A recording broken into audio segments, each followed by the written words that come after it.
Hello, everybody, and welcome to episode 4 of Voices from the Inkwell. I'm one of your hosts, Mike Skinner. I'm the other one. I'm Gabe. And together we're going to be bringing you the latest Lorcana stuff today. I know we have a lot to talk about with Worlds on the horizon, as well as some experiences that Gabe had last weekend with the 3-game format, which is really exciting. So we're really excited to jump into all that, and we'll start with a little bit of housekeeping as usual. Gabe, how you feeling, and what's going on?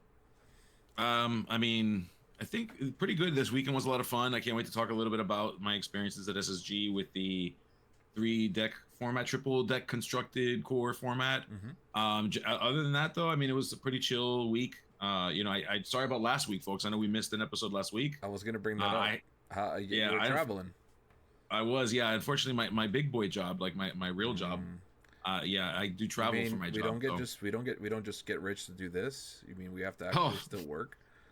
Yeah, I know exactly, right? No, this is definitely just for fun. I promise you.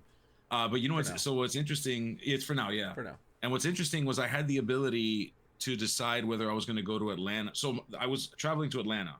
Funny enough, I was there for work on Monday, and I decided I'm like, oh, do I fly in on Friday and play at CCS? Do I not? And I decided that just it was going to be too long of a period of time away from the family, and I just I kind of thought about it, and I'm like, well, this format's kind of meh right now, and we're kind of in a weird spot. So I ultimately decided not to go. But I'll tell you that the second I saw that Yen Sid won CCS, I wish I went because I'm pretty convinced I could have won it. That's all I'm gonna say. That deck actually, everybody was like really surprised by that deck, and it definitely was a surprise. But there was that same exact deck was around last set. And I know that I played it on ladder a little bit, but I don't remember. I know I found it on Twitter somewhere.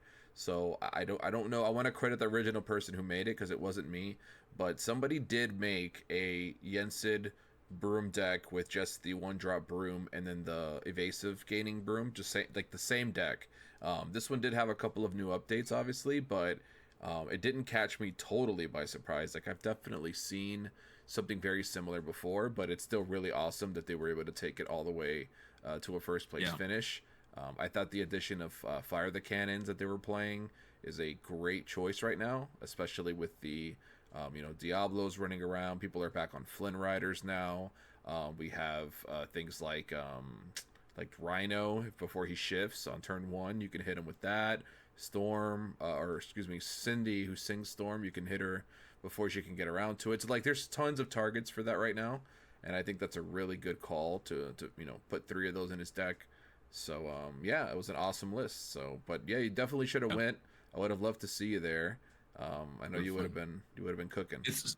What's even funnier, so I didn't have a chance to take my name off the list, so I ended up losing. Like I paid for entry and I lost the money. And I got a bunch of text messages, and they're like, "Where are you? Where are you at?" And I'm like, "I'm sorry, I'm not there." I know somebody messaged on Discord saying, "Gabe, you're 0-1," and you're like, "I'm not even there, dude."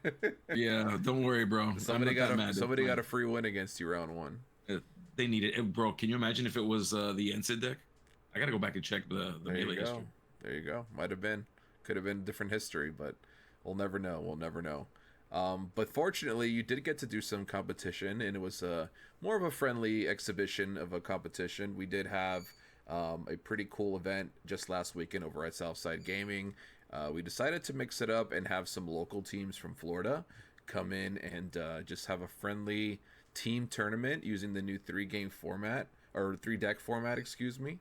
We had Gabe representing the Illuminati, obviously. We also had teams, we had the Inkcasters, we had Freedom Gaming, and then we also had Southside Gaming's very own. And Gabe, you did get to compete. You were on camera even. You got a little screen time, a little show time. That was nice. I got to call your game. You left me in the booth by myself because you wanted to be a cool guy. I want to compete now. I don't know. I thought we had something. I thought we were the booth bros. But now you're just out there. We are the booth bros. You left me. Trust me, I tried to get a 4th person in. Everybody was just so busy, and I was put in a position where I didn't have a choice but to jump in. If I'm being completely honest with you all, it's all good. I wanted to be in the booth so bad. I love calling Lorcana. I love playing. Don't get me wrong. I love playing Lorcana, but I love calling Lorcana. I feel like more. It's a lot more fun for me. For sure, you Yeah, can't I get have a great turn time one doing it. Cindy'd in the booth, so that's nice. No, no, you can't. You can't. You don't get your Amber Steel song deck banned every round either in the I booth can't get too. Maui Sharked in the booth. I'm good. I'm happy in No, the booth. The booth is a good place to be. for sure, But it's for okay. It sure. was still a lot of fun, and I was happy to get to Yeah, call your game. And I was just curious to kind of hear your thoughts. I did get to ask a lot of players in between rounds that would come in the booth and just kind of talk about their games. And I did kind of get like a consensus of how people feel about this format in general. But I wanted to hear your thoughts, considering that you got a firsthand experience. I know, quickly, just to kind of throw this out there, as a spectator, I thought it was quite fun. I did like that the matches were kind of, different. I don't know if that's a testament to just being bored of the regular meta, or whether, it's something that leans more into the creativity of the format. But I did like that you got to see more matchups you wouldn't normally get to see, yeah, and more color combinations that you wouldn't get to see. And yeah, it was nice to not just watch mirrors all day, even though it was a shorter event. But still, as a yeah. spectator, I thought it was entertaining. But I can understand how a player may feel different. So what are your thoughts on the whole thing? So it's funny because like I have teammates, which I think even you spoke to Freddie Yep. in the booth there, and Freddie was not a fan of it. But I Oh, gotta say, yeah, he's not a fan of it. But I feel the opposite to him. I actually am a huge fan of the format. For me, so like I know that I'm known as like an Emerald Amethyst person. I do call it my favorite deck. It is my favorite deck. But I don't. I'm not the person to play the same deck set after set after set after set after set and just I'm not. I'm the kind of person I like to branch out. I enjoy being able to like test out different decks, testing out the meta decks. So for me, when it came time to put together the three decks, I had all three lists from sets before that have been slowly been tweaked. So I can see where somebody who may be kind of like locked into a color combination, that's what they're known for. That's what they enjoy doing. Freddie, of course, being our Amber Steel guy, I can see him feeling that way because he knows damn well which deck is going to get banned every round. It's right, the one he likes to play the most. right. So being somebody who isn't as locked in, it was a lot of fun for me. I was able to present the three decks to my opponent. They chose the deck that they wanted to ban, but it didn't matter. I had as many reps on deck one as I did on two and three. So for me, I had a blast. And I've heard some people say things like, "Oh, well, this is not a real testament of who's the best player of Lorcana." And I'm like, I'm the opposite. I think it is. I think the best player of Lorcana needs to be able to pick up any deck and play it at the same level of mastery as they do the deck that they're most known for. If True. you're only good at one deck, if you only know how to play one deck, are you really the best player of Lorcana? And I would argue you're probably not. So I think that for triple deck constructed, I had a lot of fun building the decks.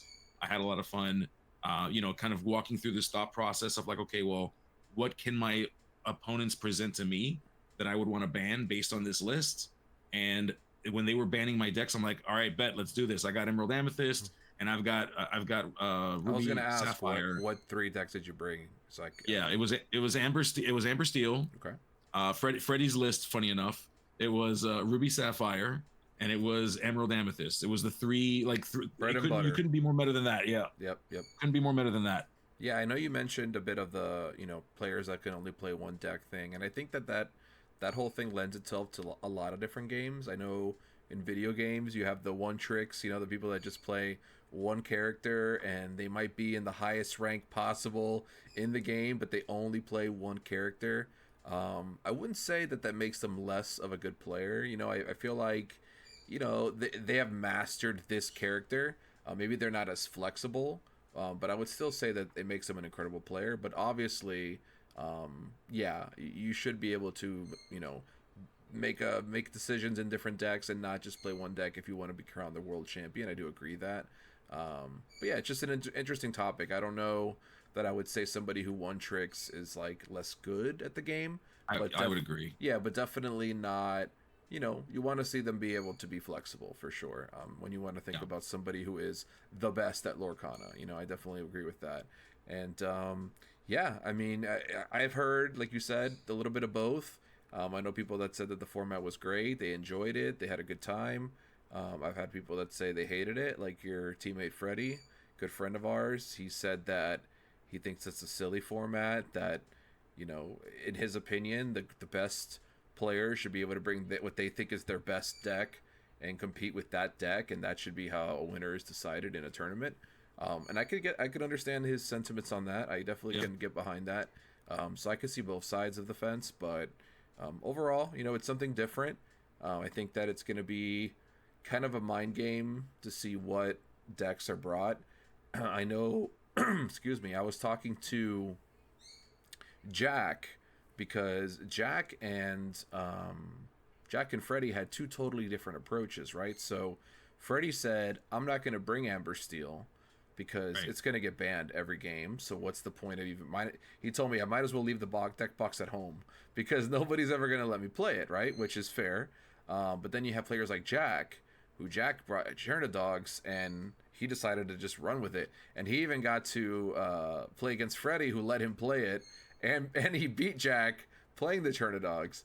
So it's really interesting how there's different approaches. Like, do you bring the best deck and let it get banned, or do you not bring it and kind of maybe water down your other choices because you're trying to be more creative?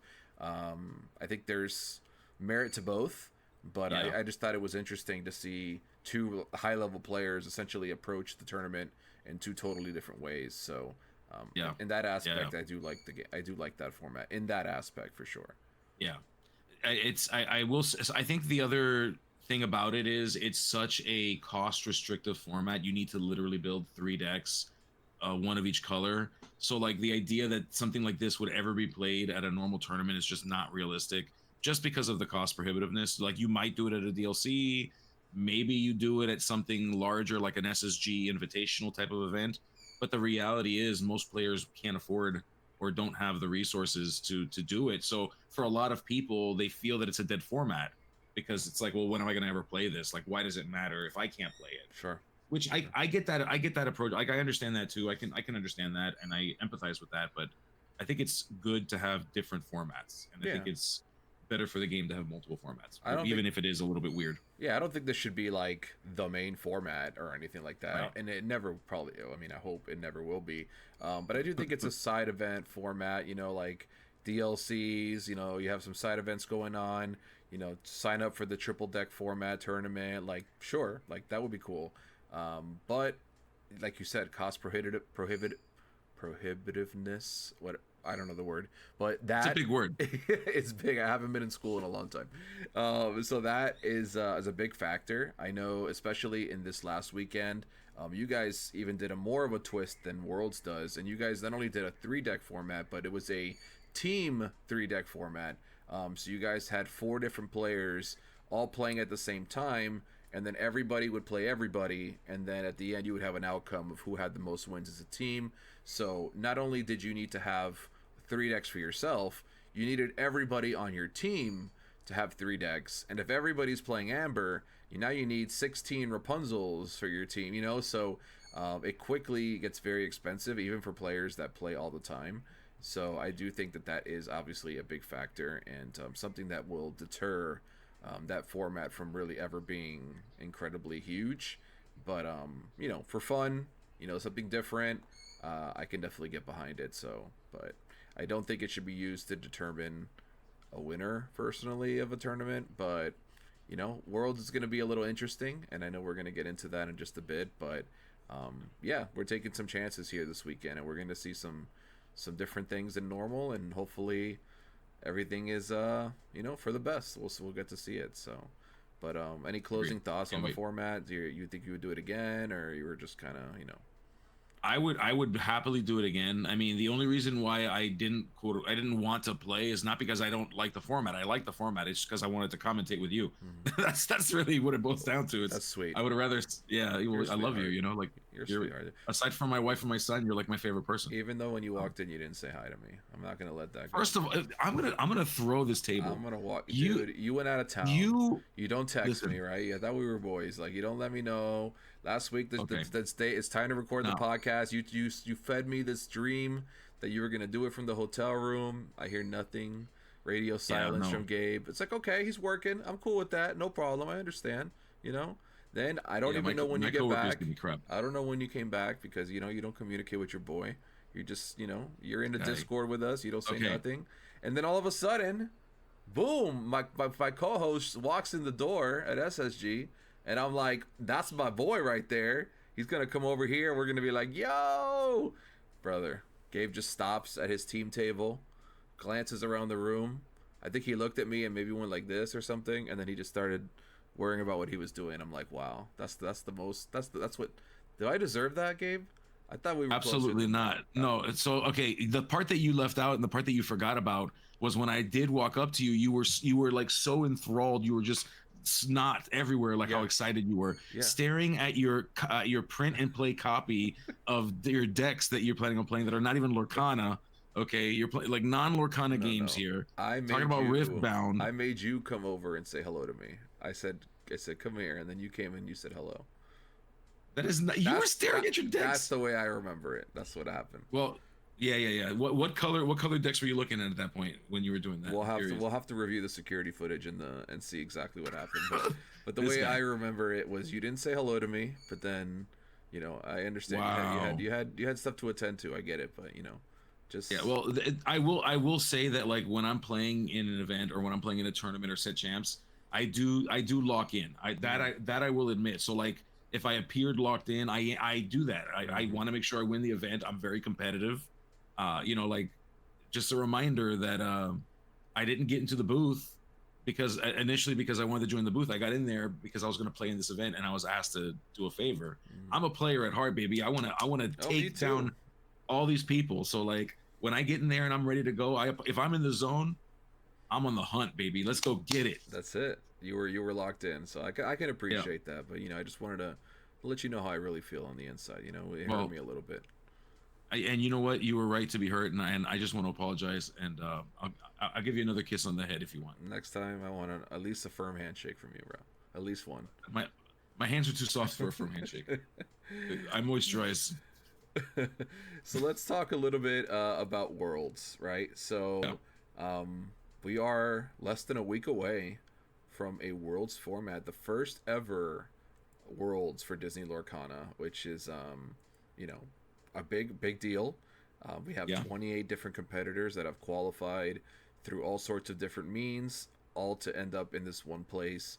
A little unfortunate that, as we all know, it will be closed off to the public. We will not be able to attend. We will all have to just watch from our homes or bar. Well, not a bar. I guess it would be cool if a bar had it on. That would be really That'd be cool. so sick. Are you but kidding? maybe we can make our I own win. version of that somehow. But yeah, it definitely will be live, and we have a lot of amazing commentators that are personal friends of ours as well that'll be in attendance, and they're gonna rock it so well. I mean, I know that I've met almost all of them, and they're all incredible people. So yeah, I can't wait to see that. And yeah, overall, just your thoughts on Worlds coming up, Gabe. And it's the first ever Worlds for Lorcana. What are your Yeah. expectations? And I know we're supposed to get some announcements, which I know we could talk a little bit about what we think about that in a bit. But what are your overall thoughts on Worlds being this weekend? I'm so excited about Worlds. It's crazy. So you know what's funny is this weekend I'm actually going to be in Orlando too. I know. So can you imagine? Like just to be right there, like it's just down the street from where I'm going to be. Well, Uh, hey, uh, I don't know if Devin and the SSG guys are up there. I think they might be doing something up there, so maybe you can link up.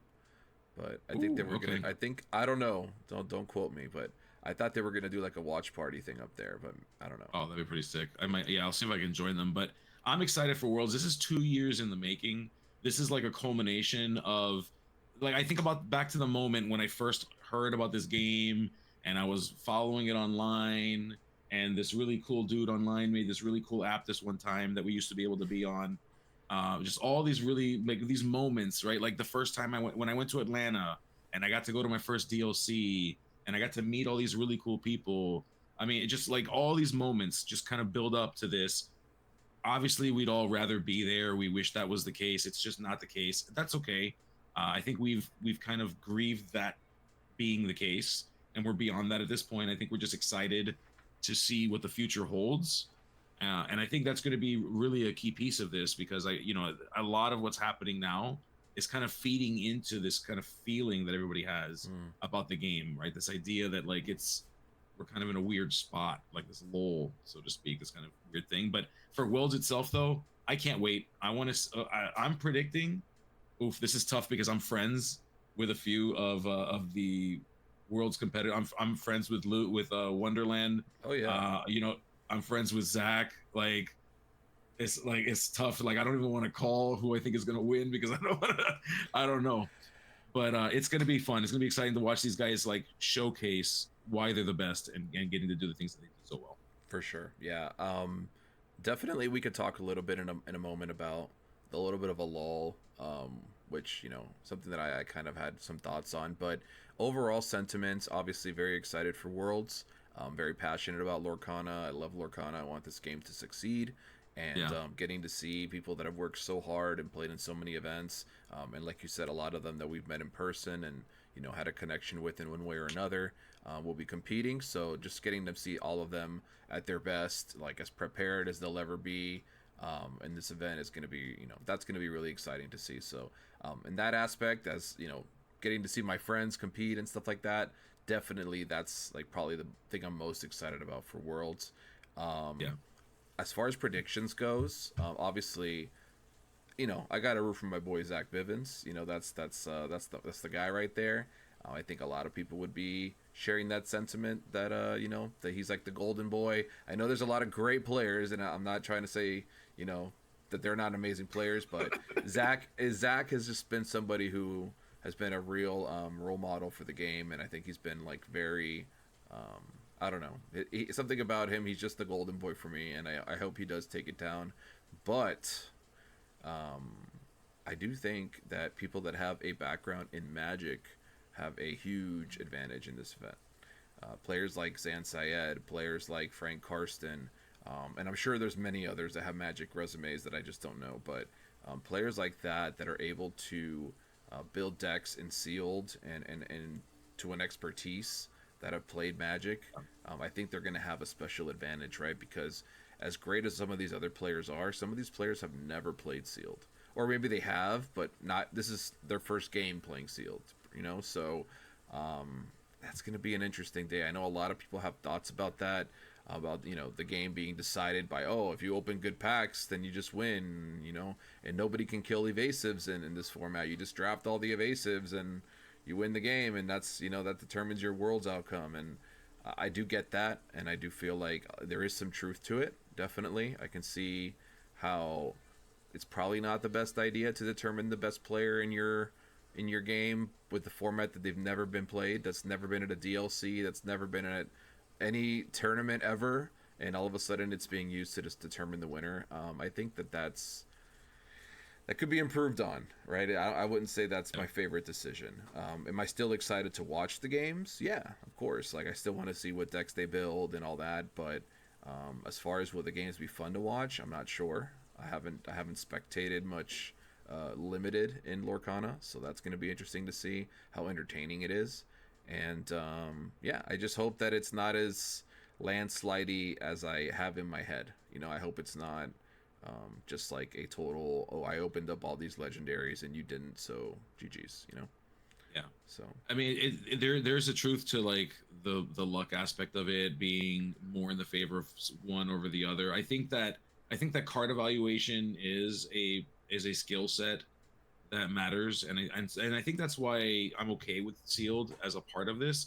And the other reason why I'm not kind of so down on it is that um the math, I saw the math online. I forget the exact number of rounds that they're doing sealed for, hmm. but it's not enough to like knock you out if you were to lose all your games. It's just enough I heard that that like day two will only drag you like down. 8 players make it to day two or something like that. I could be Yeah, but totally wrong, but I don't know. it, my understanding though is that you're not playing sealed all of day one. Sealed is like a few of the rounds. It's like 3 to 4 rounds at most, Hmm. and then they go into triple deck format.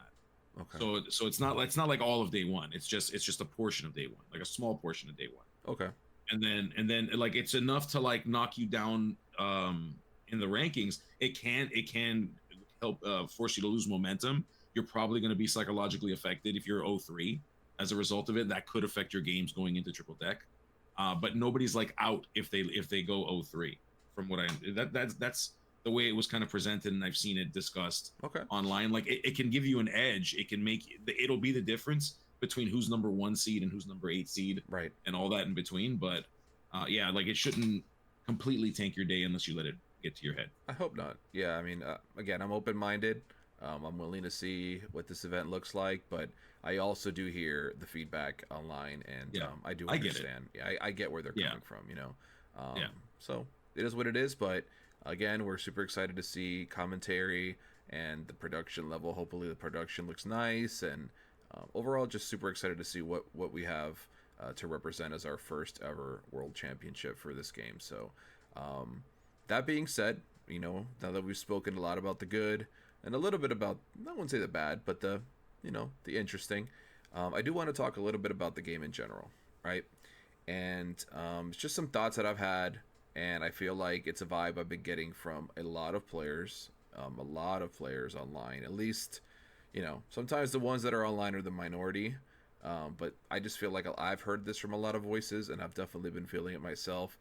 As somebody who has been, you know, obsessed with this game since its release, and having, you know, always being excited for locals and, you know, logging into Dreamborn every day and adjusting my deck list and comparing it to others' deck lists and getting into Discord and chatting with the people and getting on Twitter and seeing the new lists that people are posting and getting in the comments. All this stuff that I just have been hooked on for 2 years now, you know, pretty much 2 years now. Um, I just haven't been feeling it, Gabe, and I don't know what it is. It's not that I don't like this game. I've loved this game, and I want to continue making this podcast and content with you, and I just want to continue playing this game, and I'm hoping that rotation is what I want it to be. I'm hoping that it really shakes this game up, but I can't help but feel like a lot of people are just tired of waiting, right? Um, Ravensburger, and I know Chuck, one of our friends, Chuck, who I'm sure a lot of know, he has a very, very strong opinion on this, but he's not wrong. Like, we keep getting these pretty sets and these cool looking Mickeys, and like, oh my god, look how cute and look how cool.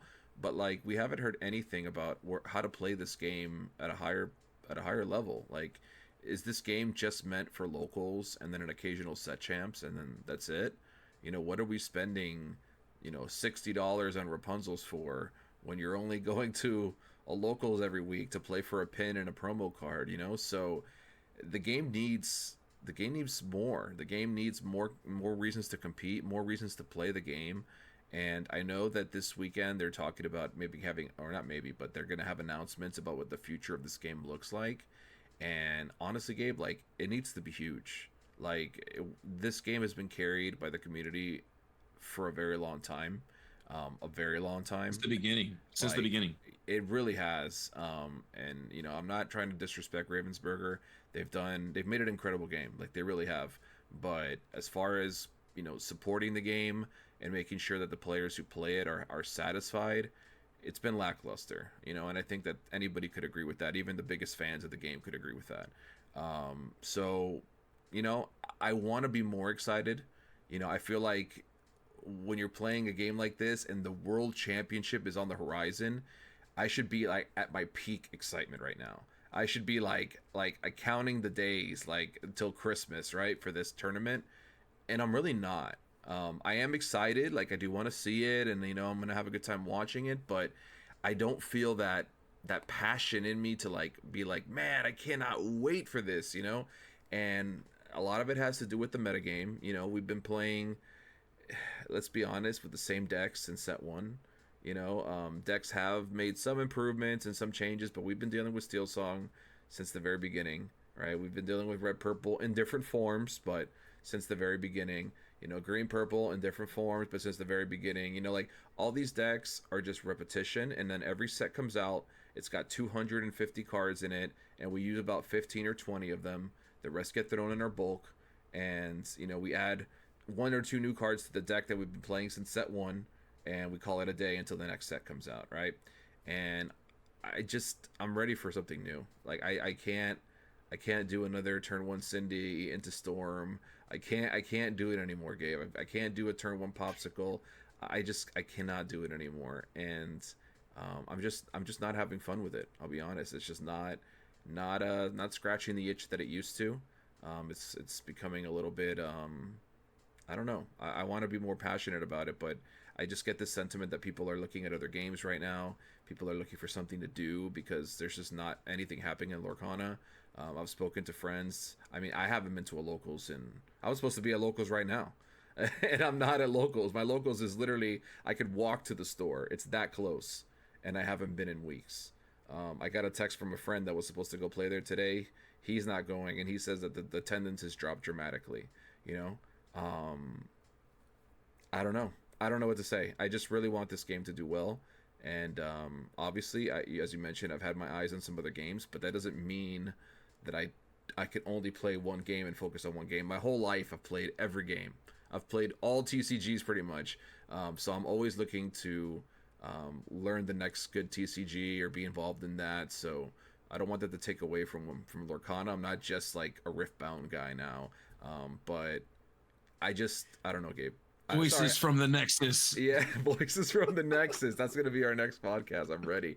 But yeah, I know it was a long-winded response for everything, but I've had a lot of thoughts about this, and yeah, man, I just wish I was more excited for this weekend. I feel like the game has just been in a kind of a lull, a little bit of a lull right now, and I'm praying that the announcements this weekend are fire.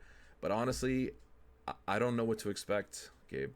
Like, what are they gonna say that'll make us happy? Like, what would be good enough for us to be like, okay, like, that's what we needed. I think so. So you mentioned a lot of things that I think are there's some opinions on things that you said that are varied, and there are some things that you said that pretty much everyone's kind of in lockstep with. Starting with the meta conversation, that one's an interesting one because I was just reading. I forget who it was. There was a few people on Twitter saying that like this meta is the most diverse meta that they've seen uh in the game, like since set 5, between sets 5 and 8, not counting Harem. Yes and And no, right? And I'm not gonna interrupt you. I know you have more to say, but just real quick, yeah, yes and no. There are more decks running around. I'll give you that. But like the game right now is yeah, decided by the opener. Like you open this Diablo, boom, you don't have an answer. All right, GG's, next game. Oh, you open Cindy Storm, whatever.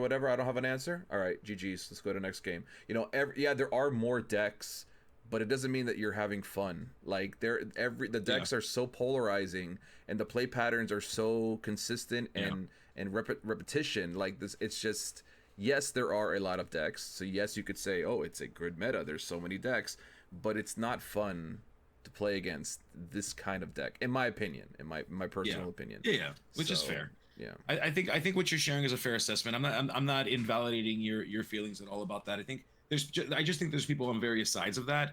I do think that rotation is kind of the answer to that. So I think once we see what rotation looks like, that problem, that thing that could potentially harm the game is kind of quote unquote, let's not, I don't want to say solved, but it's dealt with, at least until we learn what this meta looks like. for sure.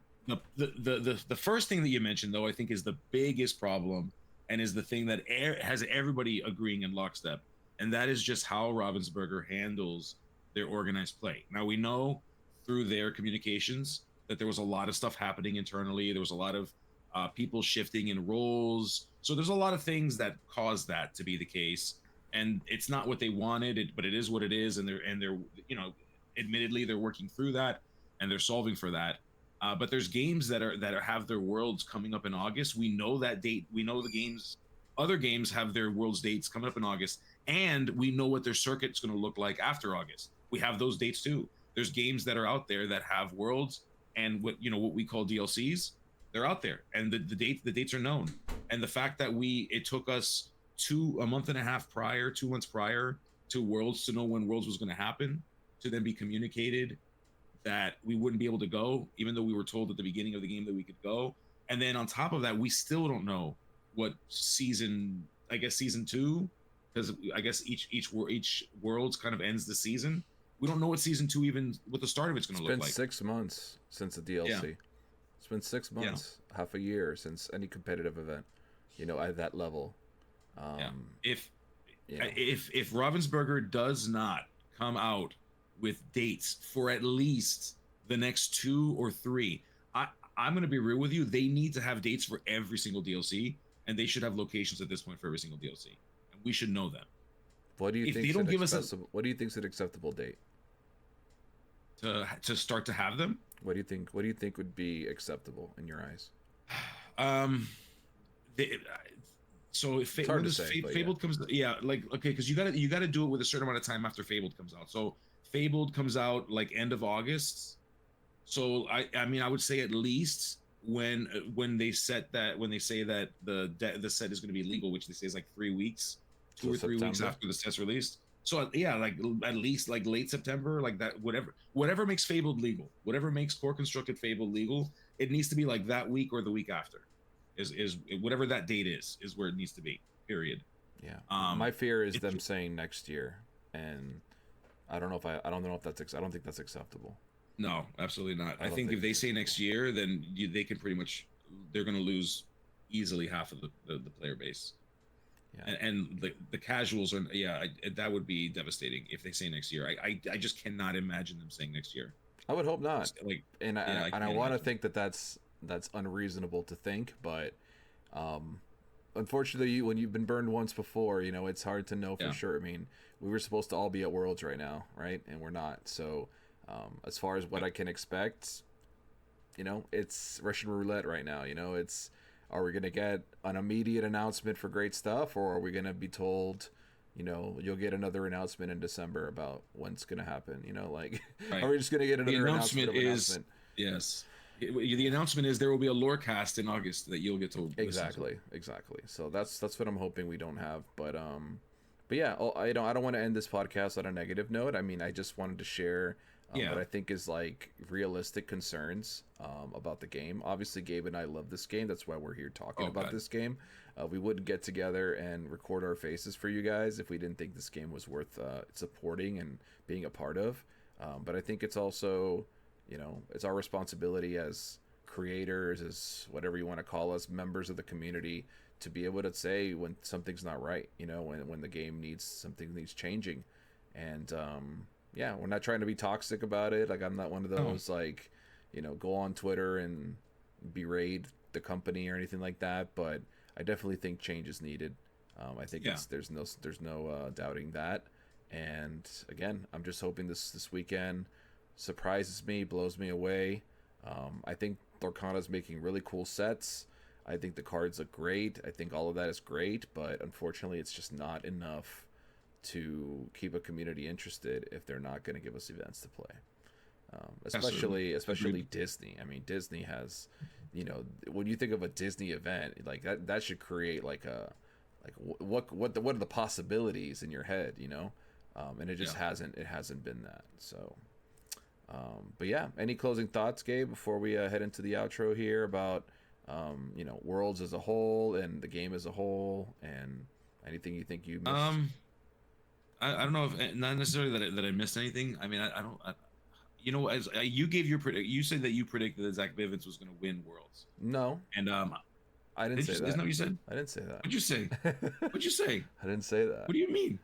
I I thought you did said say that. I said I'm rooting for my boy Zach Bivens. Right. Oh, I okay. said I'm here causing problems. that's who I'm rooting for. Um, I hope he wins Worlds, is what I said. If I had to choose Okay. somebody that I hope wins Worlds, it is Zach Bivens. If I had to choose somebody who I think Who will win who Worlds? will win Worlds, like if I had to put my house on the line, and Here, look, I'll give you an out. What if I told you top four? Like, what if I said you get to pick the top four? Does that help you or make it worse? no, I think Zan's in there. He's in contention. It's gonna Yeah, be I like would it's gonna agree. be kind of obvious ones. Like, I don't want to disrespect some of the ones that qualified through Nats that maybe I don't know as well. It's gonna be kind of like biased of me to pick these guys, but Okay. Zan and uh, Frank Karsten, excuse me, I spoke about All him right, earlier. yeah. Zan and Frank, I think, have a big edge, at least in day one. Not only are they incredible players, period, but in the limited format, I think they definitely will have an edge. I think that they're high level Magic players, and that's definitely going to lean itself into that. Doesn't mean that they're going to be the best players there. Maybe there's other players that have also drafted that are great, but to my knowledge, I think that'll help them tremendously. Zach, I think, is obviously in contention. I think he's highly favored to do well. And if I had to pick a fourth, I'm gonna go with my boy Wonderland, Mr. Luke. I think he's a kind of a sleeper, as crazy as that sounds. He's been around since Pixelborn, is the inception of Pixelborn with the Wonder Wheel deck back in the day. And I think it's time to put some respect on Wonder's name. I mean, he's definitely been around since the beginning. He's an OG of the game. He understands it at a very high level. And he's going to Worlds. So, I mean, everybody here understands the game at a high level, obviously, but I'm also rooting for it's hard for me to pick because, like, I know, yeah. I put you on the spot. I'm sorry. No, you're fine. And there's other players on the list that I'm not even mentioning that are more than. I mean, everybody's at Worlds. Any of these players are capable of winning this event. Yeah, let's dude. be real. I mean, dude, you're talking about Mo Shamblin. You're talking about Ed Chu. I mean, dude, it's great. Kurt Spice, Hamza. Yeah. You got the Rat, my boy, the Rat. DKP. All of them are DKP. there. Yeah. So it's Crazy. gonna be a crazy event. I would put DKP probably. If I had to do top 5, I'd probably throw DKP in there too because he's. Just, I don't know, man. I like DKP, but the problem is, I know what deck I'm banning if I'm playing DKP. I'm sure you do too. But he's built different. I think all these guys are. Again, I could say this about anybody in that list, in that roster. Yeah. But yeah, I think anybody could win it. But I do hope it's Zach. Personal friends of mine, Zach and Wonder, they're like the two that I'm rooting for the most. But if I had to be like theoretical and be like, like technically because of this, I would say Frank Carson or Zan Sayed. Those are my picks.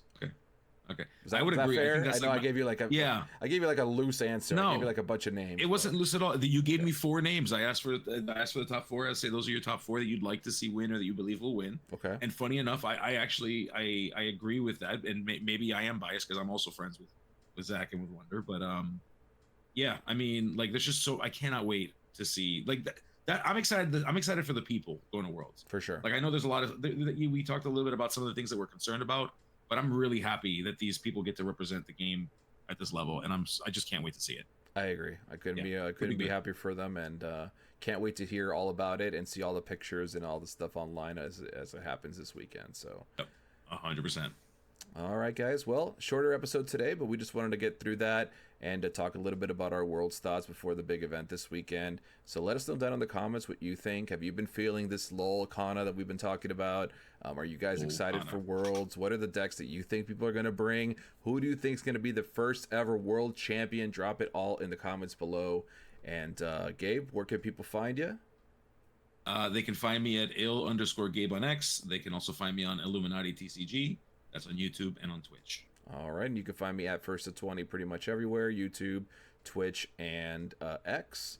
And we will be talking to you next week after the first ever Worlds has concluded, and we'll have lots of announcements and things to talk about. So next week should be a great episode, guys. So we will see you then, and until next time, ink responsibly. Peace.